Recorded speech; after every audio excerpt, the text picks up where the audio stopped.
আমাকে চিনল না ছাগলে, ছাগল যে থাকে গরুর গোয়ালে। আমাকে চিনল না ছাগলে, ছাগল যে থাকে গরুর গোয়ালে। আমাকে চিনল না বড় ভাই, ছোট ভাইকে দেখলে আমার হাগা পায়। আমাকে চিনল না বড় ভাই, ছোট ভাইকে দেখলে আমার হাগা পায়। ঘেট্টুরে, স্যার এখনো আসছে না কেন? আমিও তো সেটাই ভাবছি, আজ আবার স্যারের কিছু হলো না তো? কি অলক্ষণে কথা বলছিস? স্যারের আবার কি হবে? হতে পারে স্যার বাথরুমে স্নান করতে গিয়ে পা পিছলে পড়ে স্যারের কোমরে লেগে গেছে। ধুর, তুই যে কি অলক্ষণে কথা বলিস না। হয়তো সকালে ভাত খাবার সময় স্যারের গলায় মাছের কাঁটা আটকে গেছে।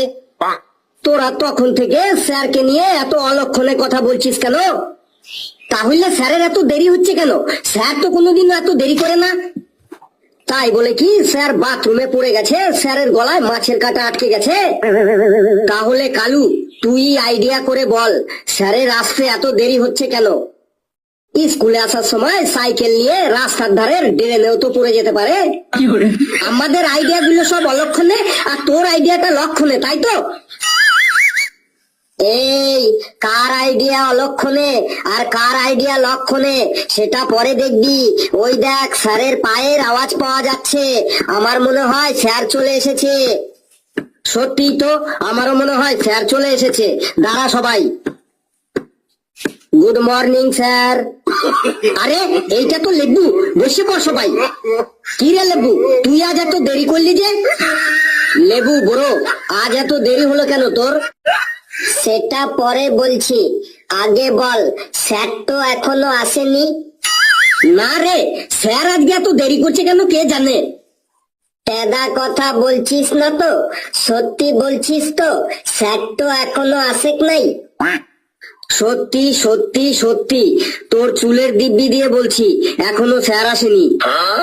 তাইলে মনে হয় স্যার তো স্যারের শ্বশুর ঘর গেছে। যাক, আজ মারের হাত থেকে তো বেঁচে গেলাম।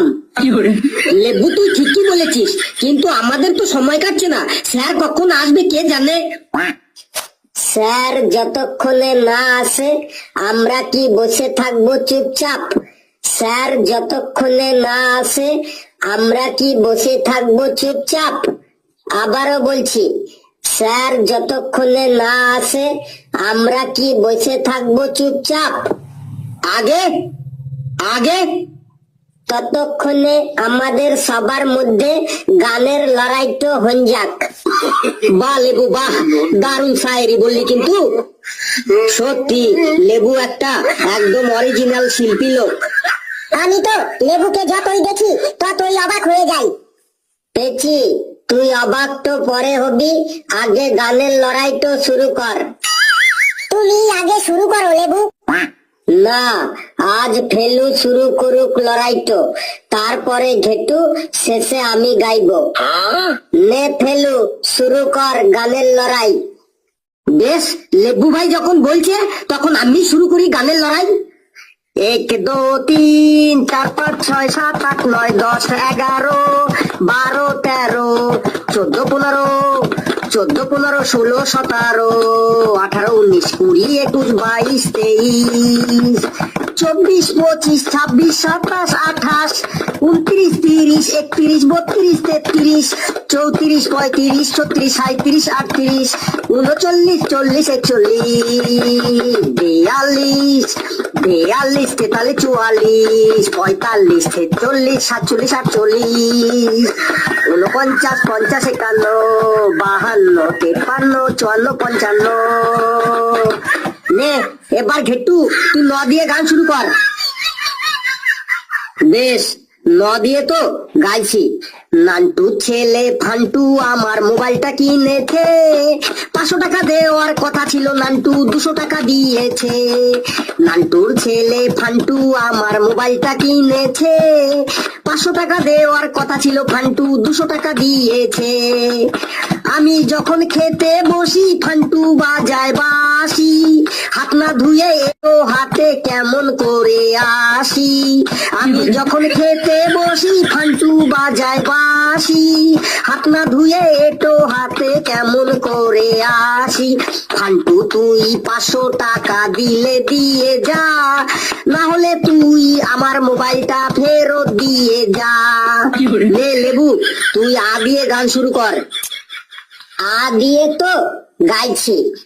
আমাকে চিনল না ছাগলে, ছাগল যে থাকে গরুর গোয়ালে।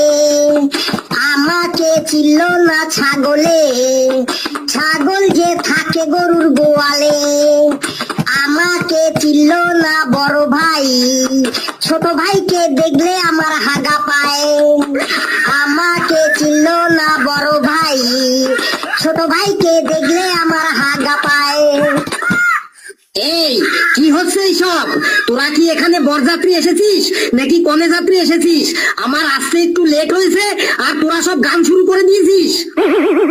আর লেবু, তোকে তো আজ আমি মেরে একদম স্যাম স্যাম স্যাম স্যাম পুরো ডান্স বানিয়ে ছাড়বো। তোর যদি এতই গানের শখ থাকে তাহলে তুই এই স্কুলে ভর্তি হয়েছিস কেন? তুই কোনো গান সঙ্গীতের স্কুলে চলে যা, যেখানে সারাদিন গান গাইতে পারবি। সবাই গান তো করলো, কিন্তু মাঝখান থেকে আমি ফেঁসে গেলাম। স্যার, আমিও তো ঠিক বলেছি, সোনার দোকানেও তো পাওয়া যায় বটে। সোনা প্রথম সোনার দোকানে পাওয়া যায়, তাহলে এরপর আমি যদি বলি চা কোথায় পাওয়া যায়, তুই বলবি চায়ের দোকানে। যদি বলি ডিম কোথায় পাওয়া যায়, তুই বলবি ডিমের দোকানে। যদি বলি দুধ কোথায় পাওয়া যায়, তুই বলবি দুধের দোকানে। তোকে দাঁড়াতে বলেছি, দাঁড়িয়ে থাক, না হলে কিন্তু তোকে মুরগি বানিয়ে গোটা স্কুলটাতে পাই পাই করে ঘোরাবো। ওটাকে কালু নাকি? কালু, তুই দাঁড়া। দাঁড়িয়েছি স্যার। কালু, তুই বল, পৃথিবীটা পাই পাই করে ঘুরছে, কিন্তু তা সত্ত্বেও আমরা সবাই পৃথিবী থেকে ছিটকে পড়ছি না কেন? স্যার, আমাদের সবার পায়ের নিচে চুম্বক লাগানো আছে, তাই আমাদের পা গুলো সব পৃথিবীর সাথে একদম ছিটকে আছে, তাই আমরা কেউ ছিটকে পড়ছি না। কোথায় আমাদের পায়ের নিচে চুম্বক লাগানো আছে তুই দেখা। স্যার, চুম্বকটা আমাদের পায়ের ভেতরে একদম চামড়ার নিচে সেট করা আছে, উপরওয়ালা একদম সেট করে দিয়েছে, আপনি দেখতে পাবেন না। একদম ভুল অ্যান্সার। পেশি, তুই বল, পৃথিবীটা পাই পাই করে ঘুরছে, কিন্তু তা সত্ত্বেও আমরা পৃথিবী থেকে ছিটকে পড়ে যাচ্ছি না কেন? স্যার, পৃথিবীটাও ঘুরছে, পৃথিবীর তালে তাল মিলিয়ে আমরাও ঘুরছি। খুব সুন্দর একটা ড্রাইভার পৃথিবীটাকে চালাচ্ছে, কখনো ব্রেক মারছে না, তাই আমরাও ছিটকে পড়ছি না। যদি ঘুরতে ঘুরতে পৃথিবীটার ড্রাইভার একবার ব্রেক মারে, তাহলে আমরা ছিটকে মিটকে এপার ওপার হয়ে যাব। দেখেছো, আমি প্রশ্ন করেছি পৃথিবীটা পাই পাই করে ঘুরছে, আর আমরা পৃথিবী থেকে ছিটকে পড়ছি না কেন? আর অ্যান্সারে কেউ বলছে পায়ের নিচে চুম্বক লাগানো, কেউ বলছে ড্রাইভার ব্রেক মারা। মানে তোদের মাথায় যা আসে তোরা তাই বলে দিচ্ছিস। মনে হয় কি তোদের পরমাণু বোমা একদম গুলিয়ে গুলিয়ে খাইয়ে দি। হাবলু, তুই বলতো অ্যান্সারটা। স্যার, পৃথিবীর মাধ্যাকর্ষণ শক্তির টানের জন্য আমরা পৃথিবী থেকে কেউ ছিটকে পড়ি না। বাহ হাবলু, ভেরি গুড। তুই একমাত্র এই ক্লাসটার মান সম্মানটাকে বাঁচিয়ে রেখেছিস। তুই বাড়ি যাবার সময় আমার কাছ থেকে একটা বাবুল কাম নিয়ে যাস। কিরে ফেলু, তুই চুপচাপ ঘাপটি মেরে বসে আছিস কেন? তুই দাঁড়া। বললুন স্যার, আপনার কি সেবা করতে পারি? আমার কোনো সেবা তোকে করতে হবে না। তোকে আমি ভূগোল থেকে একটা 10 নম্বরের কোশ্চেন ধরি। কোশ্চেনটা খুবই ইম্পর্ট্যান্ট। 1956 সাল থেকে পরীক্ষায় লাগাতার চলে আসছে। এত ইম্পর্ট্যান্ট কোশ্চেন স্যার, দেরি না করে তাড়াতাড়ি ধরুন স্যার। নে, তুই সুন্দরবনের প্রাকৃতিক বৈশিষ্ট্যগুলি বর্ণনা কর, কিন্তু মনে রাখিস উল্টো পাল্টা কিছু বলবি না কিন্তু। স্যার, সুন্দরবনের প্রাকৃতিক বৈশিষ্ট্য বলছি স্যার। স্যার, সুন্দরবন হইল পশ্চিমবঙ্গ ও বাংলাদেশের একদম দক্ষিণে অবস্থিত এক গভীর বনভূমি। এই বনভূমিতে প্রচুর সুন্দরী গাছ আছে, তাই এর নাম রাখা হয়েছে সুন্দরবন। এই সুন্দরবনে নানা প্রজাতির প্রাণী বসবাস করে, যেমন জলে থাকে কুমির, আর ডাঙায় থাকে বাঘ, হাতি, গন্ডার, হরিণ। হরিণের সাথে সাথে সুন্দরবনে শিয়ালও দেখতে পাওয়া যায়। এই শিয়ালের 4টে পা আছে, কাঁঠাল পাতার মতো 2টো কান আছে, 5 ব্যাটারি টর্চ লাইটের মতো দুটো চোখ আছে, হ্যান্ড ট্রাক্টরে ফালের মতো 32টা দাঁত আছে, ফুল ঝাড়ুর মতো একটা লেজ থাকে, সারা গায়ে পাপোশের মতো লোমে ভর্তি, চালু পড়া মুখ দিয়ে একটা শিয়াল যখন হাত ছাড়ে হুক্কা হুয়া, তখন দলের বাকি শিয়ালগুলো চেঁচিয়ে ওঠে ক্যা হুয়া। স্যার কেমন লাগলো সুন্দরবনের প্রাকৃতিক বৈশিষ্ট্যগুলি? তোকে আমি বললাম সুন্দরবন সম্পর্কে বলতে, আর তুই শিয়াল সম্পর্কে বলে দিলি। কেন স্যার, সুন্দরবনেও তো শিয়াল থাকে। বেশ, তুই এবার আন্টার্কটিকা মহাদেশের বৈশিষ্ট্যগুলি বল, এটাও খুব ইম্পর্টেন্ট কোশ্চেন। ছেলেটাকে আজ শিয়ালে ধরেছে, ও আজ সব শিয়াল দিয়েই চালাইবে বটে। স্যার আন্টার্কটিকা মহাদেশের বৈশিষ্ট্য বলছি স্যার। স্যার আন্টার্কটিকা মহাদেশ হইল পৃথিবীর একদম দক্ষিণে অবস্থিত। এই মহাদেশটি একদম সারা বছর বরফে ঢাকা থাকে। এই মহাদেশে নানা প্রজাতির প্রাণী দেখতে পাওয়া যায়, যেমন পেঙ্গুইন পাখি, সিল মাছ, মেরু ভল্লুক, তারপরে মেরু শিয়ালও দেখতে পাওয়া যায়। আর এই শিয়ালের 4টে পা আছে, কাঁঠাল পাতার মতো 2টো কান আছে, 5 ব্যাটারি টর্চ লাইটের মতো 2টো চোখ আছে, হ্যান্ড ট্রাক্টরের ফালের মতো 32টা দাঁত আছে, ফুল ঝাড়ুর মতো একটা লেজ থাকে, সারা গায়ে পাপোশের মতো লোমে ভর্তি, চালু পড়া মুখ দিয়ে একটা শিয়াল যখন হাত ছাড়ে হুক্কা হুয়া, তখন দলের বাকি শিয়ালগুলো চেঁচিয়ে ওঠে ক্যা হুয়া। স্যার কেমন লাগলো আন্টার্কটিকা মহাদেশের বৈশিষ্ট্যগুলি? যেটো আইডিয়া করেছিলাম সেটাই ঠিক, ছেলেটা আজ শিয়াল দিয়েই চালাইবে বটে। বুঝেছি, এ বেটা সবকিছুই শিয়াল দিয়েই চালাবে, কিন্তু আমিও ছাড়ার পাত্র নই। তোকে আজ আমি জব্দ করেই ছাড়বো, রেগে গেলে চলবে না, ওকে ঠিক তেলিয়ে জব্দ করতে হবে। বাবা ফেলু, তোমার মামা বাড়ি কোথায় বাবা? স্যার আমার মামার বাড়ি গোপালপুরে।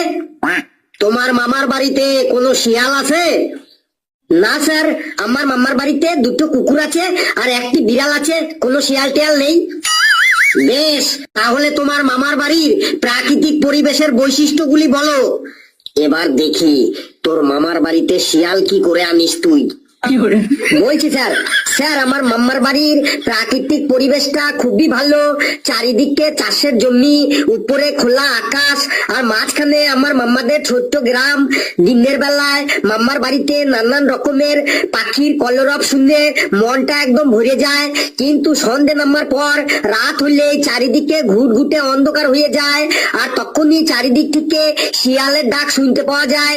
আর এই শিয়ালের 4টে পা আছে, কাঁঠাল পাতার মতো 2টো কান থাকে, 5 ব্যাটারি টর্চ লাইটের মতো 2টো চোখ আছে, হ্যান্ড ট্রাক্টরের ফালের মতো 32টা দাঁত আছে, ফুল ঝাড়ুর মতো একটা লেজ থাকে, সারা গায়ে পাপোশের মতো লোমে ভর্তি, চালু করা মুখ দিয়ে একটা শিয়াল যখন হাত ছাড়ে হুক্কা হুয়া, তখন দলের বাকি শিয়ালগুলো চেঁচিয়ে ওঠে ক্যা হুয়া।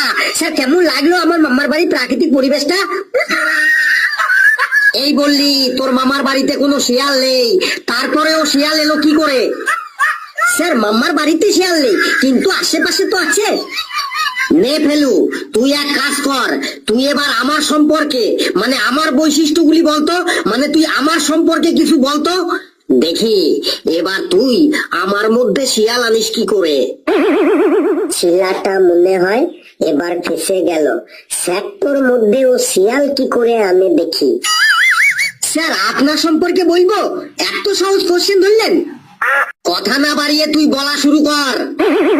স্যার আপনার নাম ভান্ডু কুমার দান্ডেকর, আপনি হলেন আমাদের সব থেকে প্রিয় স্যার। আপনি খুবই উচ্চশিক্ষিত, বাংলা, ইংলিশ, ইতিহাস, ভূগোল, অঙ্ক সব সাবজেক্টেই আপনার এত গভীর জ্ঞান, মানে এত গভীর জ্ঞান, তাই আপনি হলেন একজন মহান পণ্ডিত মানুষ। মানুষের মধ্যে যার জ্ঞান বেশি থাকে তাকে বলে পণ্ডিত, আর পশুদের মধ্যে শিয়াল চালাক বলে শিয়ালকেও বলে শিয়াল পণ্ডিত। আর এই শিয়ালের 4টে পা আছে, কাঁঠাল পাতার মতো 2টো কান আছে, 5 ব্যাটারি টর্চ লাইটের মতো 2টো চোখ আছে, হ্যান্ড ট্রাক্টরের ফালের মতো 32টা দাঁত আছে, ফুল ঝাড়ুর মতো একটা লেজ আছে, সারা গায়ে পাপোশের মতো লোমে ভর্তি, চালু পড়া মুখ দিয়ে একটা শিয়াল যখন হাত ছাড়ে হুক্কা হুয়া, তখন দলের বাকি শিয়ালগুলো চেঁচিয়ে ওঠে ক্যা হুয়া। স্যার কেমন লাগলো স্যার আপনার সম্পর্কে? এই তুই থাম, আর নিতে পারছি না আমি, তোকে আর শিয়ালে ধরেছে, শিওর তোকে আর শিয়ালে ধরেছে। এই তোরা বস, আমি যাই, খুব জল তেষ্টা পেয়েছে আমার। কি সাংঘাতিক রে। বন্ধুরা, ভিডিওটি কেমন লাগলো আপনারা কমেন্টসে জানাবেন, আর ভিডিওটি লাইক করবেন, যতবার শেয়ার করবেন, আর চ্যানেলটিকে সাবস্ক্রাইব করে আমাদের সাথেই থাকবেন। হাসতে থাকুন, সুস্থ থাকুন, যত বেশি হাসবেন তত বেশি সুস্থ থাকবেন। আর একটা শিয়াল যখন ডেকে ওঠে হুক্কা হুয়া, আর পালের মানে বললে সব শিয়ালগুলো চেঁচিয়ে ওঠে ক্যা হুয়া ক্যা হুয়া। হাই বন্ধুরা, আমি প্রীতম। এপিপি ওয়ার্ল্ডের সমস্ত কার্টুনগুলো আমরাই তৈরি করি। অবশ্য আমার সঙ্গে আমার ফুল টিমও রয়েছে। বন্ধুরা, একটা ভিডিও বানাতে আমাদের প্রচুর কষ্ট করতে হয়। প্রচুর কষ্ট মানে প্রচুর কষ্ট করতে হয় বন্ধু, যেটা তোমরা বুঝতে পারবে না। তাই বন্ধু, তোমাদের কাছে হাত জোর করে একটা রিকোয়েস্ট করছি, যদি আমাদের ভিডিওগুলো তোমাদের ভালো লেগে থাকে প্লিজ একটু সাবস্ক্রাইব করে দিও চ্যানেলটাকে, আর একটা লাইক, একটা কমেন্ট ও একটা শেয়ার করে দিও। কেননা তোমাদের একটা লাইক, একটা কমেন্ট, একটা শেয়ার আমাদের আরো বেশি করে উৎসাহিত করে যে আরো নতুন নতুন ফানি ভিডিও বানাতে, নতুন নতুন হাসির ভিডিও বানিয়ে তোমাদেরকে উপহার দিতে। তাই বন্ধুরা, যদি ভিডিওটা ভালো লাগে প্লিজ চ্যানেলটাকে সাবস্ক্রাইব করে একটা লাইক, একটা কমেন্ট ও একটা শেয়ার করে দিও। প্রত্যেকে ভালো থেকো।